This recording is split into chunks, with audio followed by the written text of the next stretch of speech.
My name's Lizette, and I'm gonna be interviewing my older brother. Um, in your opinion, how are schools in Latin America similar to and different from schools in the United States? Oh, in my opinion, there's a lot difference between the schools. From here to El Salvador, quick examples of the schedules are different.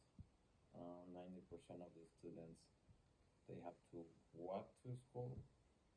Not nothing compared to here. There's not that much transportation in El Salvador, and then also all the students they had to wear uniforms.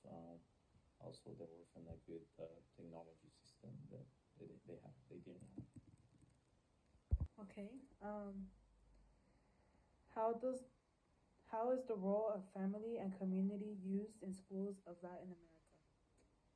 Um, that's you know, I think that's a little bit better than here. I feel like there's more time to spend in El Salvador than here.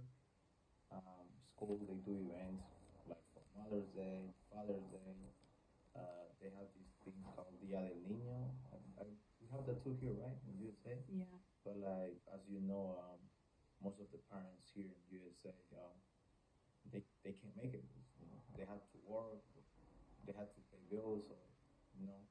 But in El Salvador, it's different. In El Salvador, most likely the mom will take the role of she'll be there, and when it comes to like to the Father Day, he will be there.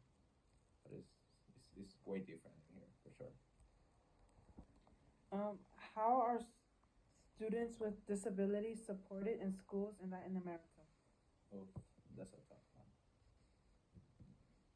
This is very sad to say that there is no support from school to students like that in our country. Well, back in the days when I was in school, at least I never saw anything like that. Like where you know, it's very messy to say, but even though we're so immature that we, you know, I'll say we, because I was there, we will bully them, you know, and that's something that you shouldn't do it. Like it's sad to say. How was the schedule like over there? Oh, it's way different than here. For example, it's divided in two groups. One of them, well, when I was there, we will go in at 7:15 a.m. and then we will take like a half an hour break from like 9:15 to 9:45, and then we will have another break for like 15 minutes only, and we will from like what 11 to 11:15, and we will leave at 12:30. Nothing compared from here. How are school uniform used differently in Latin America compared to the United States? Oh, they way different from here. Um, I believe here in USA they have like their own policy where either they choose to wear uniforms or not. But in Salvador, well, I believe they have like a new rule now where like all the schools wear the same color for uniforms. But it's just that they will have their own. Each school will have their own logo. That's the only way to identify the who school what school you went to. How is bilingual education approached differently in Latin American classroom versus those in the U.S.? When I was there, we will only have like what's it called, like one period per. I think it was like every 2 to 3 days. Like let's say one period for every 2 to 3 days each week. So we will only learn like 2 hours of English each week. So it's not really that much. And then over there, you know, like I said, they we never know where we're gonna end up. So like the student, they wouldn't care. Like, same as here, typically. Um, how do public and private schools diff? are public and private schools differ in Latin America compared to those in the United States? Well, I wouldn't be able to talk about the private schools because I never went to one, either here or in El Salvador. But so far, what I know is that they're like more strict with the students, different schedules, different days of events. I'm sorry, less events. It's pretty much the same idea as here in United States.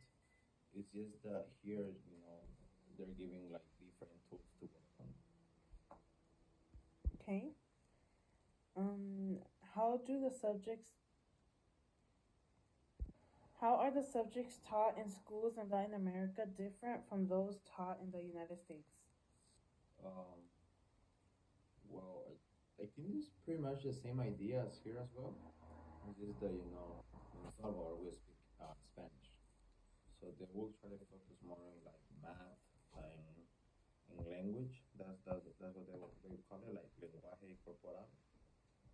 But after that, we'll pretty much get the same subjects like the art, um, estudios sociales, ciencia, PE. We would love to go to PE, like you guys do now. Can you tell me a day in your life how would school be over there? Well, like I previously said, we used to go in at 7:15 a.m. So well, I live like what 20, 30 minutes walking from school. So I will get up at 6, take a cold shower because there's no hot or or cold water over there, and get ready, have breakfast, and just walk over there, get there at 7:15, and after that in the afternoon do homework and do whatever you want pretty much.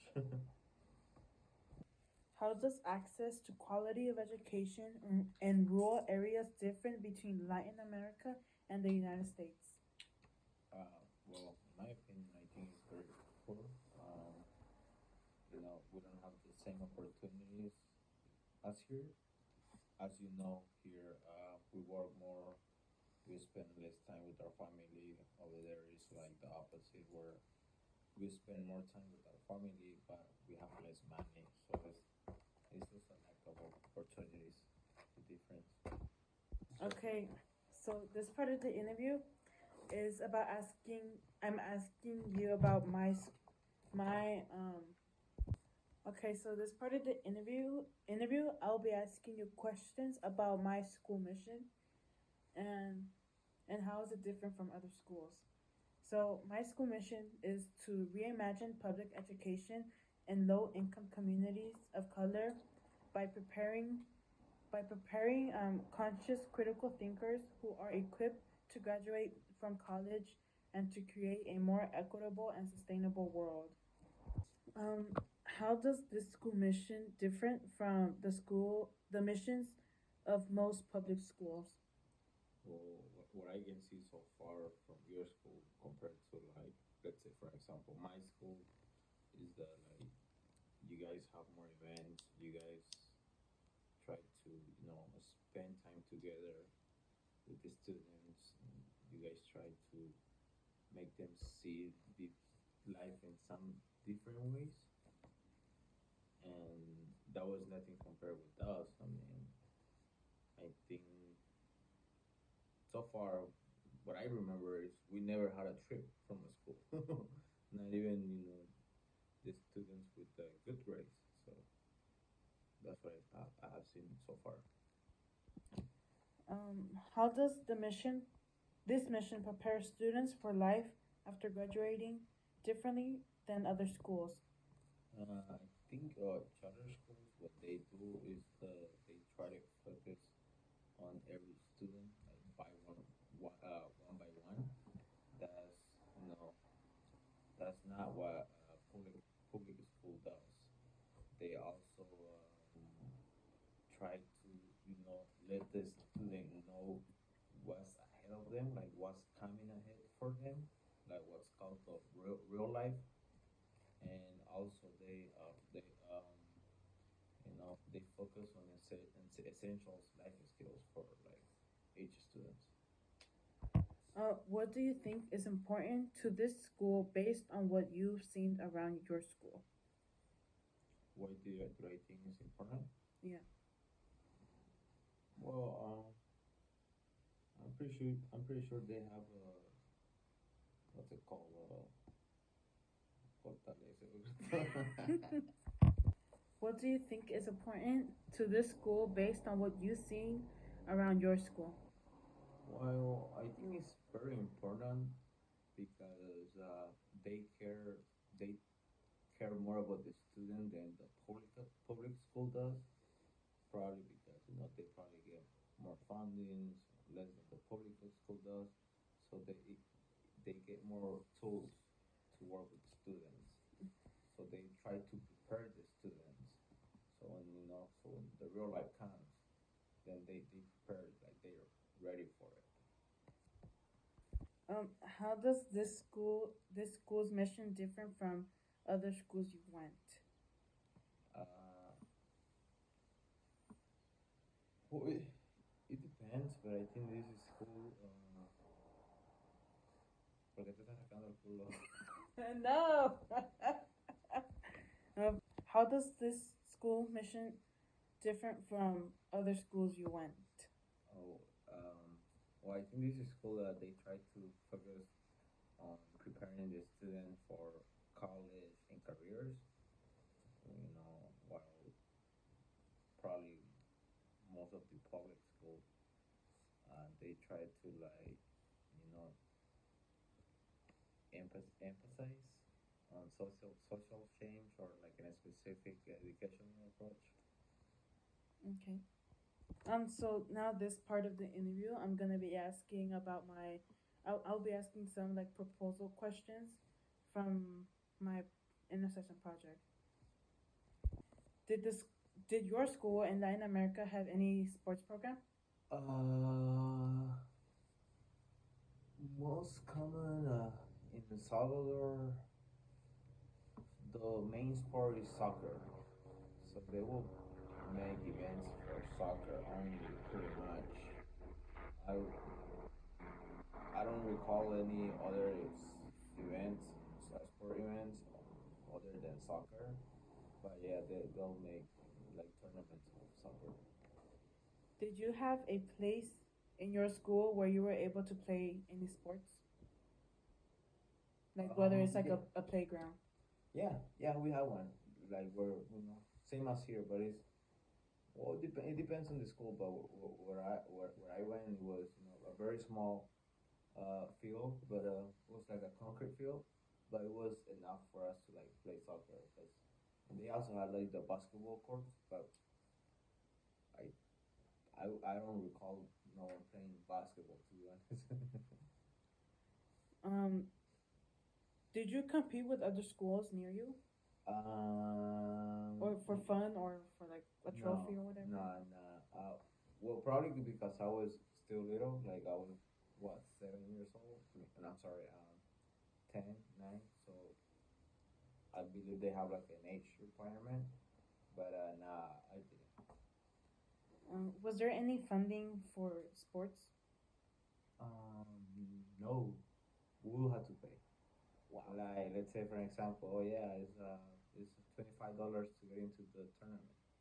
Okay, so if you have a team, then you will if there is 10 people on the soccer team, then you guys have to collect $25 between those 10 people, and then that was the only way to play. Did you or the school try to add any sports program, whether it's like a small soccer team, or like just to help other students, like not buy a lot of like equipment, like cleats and like shoes or whatever? No, like what we will do is we will look for what do you call it, partnerships like stores where you will go and tell them, hey, I'm from what's it called? My school will call Secas. So I'm from Secas.